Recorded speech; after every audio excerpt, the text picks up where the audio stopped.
mapapansin nyo, parang black siya na hindi naman, parang brown siya na hindi naman, parang red siya na hindi naman. So, ganun yung complexion ng kanyang hair. Ang ganda, 'di ba? Hindi siya black na black, pero meron siyang illusion. So, ito yung pinaka-safest way na black color na pwede mo pang i-adjust yung color niya at pinaka-safe na i-recolor ulit kung gusto mo magpa-color ulit ng hair.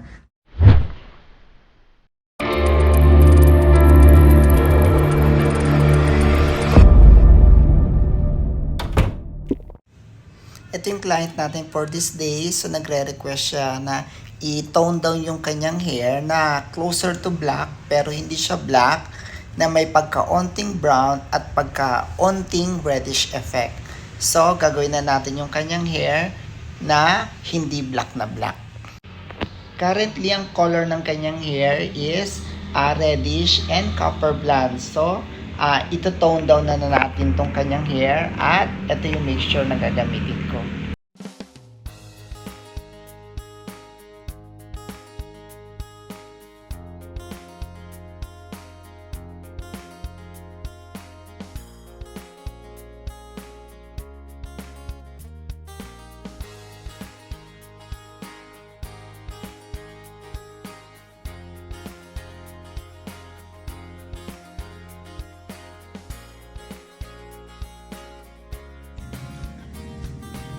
Ito na yung kanyang hair. So, after ng application natin, as you can see, na cover na yung kanyang hair. Check natin. Section by section. Ayan.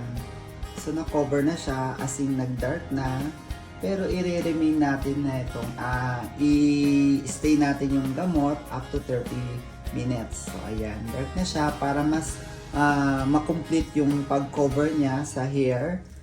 Babad natin ng 30 minutes. So, leave lang natin yan, both side ng 30 minutes. And then, rinse na po natin siya. Ito na yung hair niya after ng 20 minutes. So, mas darker na siya.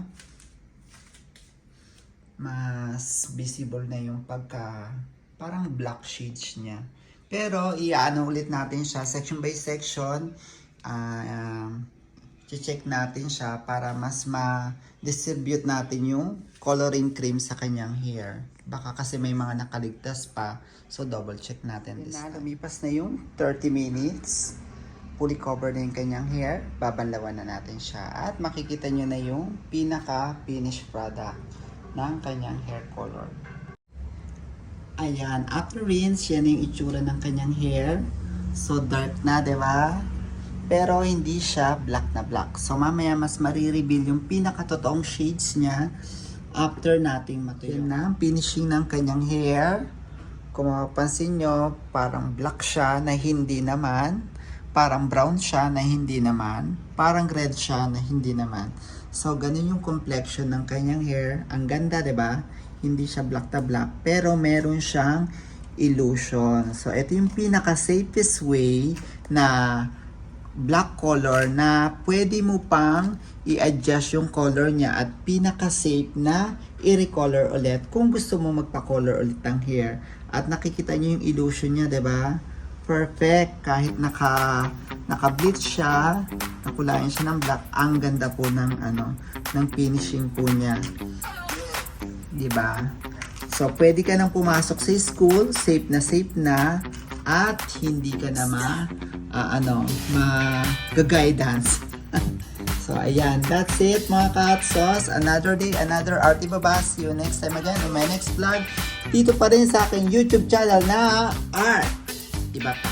Bye-bye. Na nagsasabing kung ketchup ka lang, pagpasok mo, dapat lumabas ka ng hot sauce.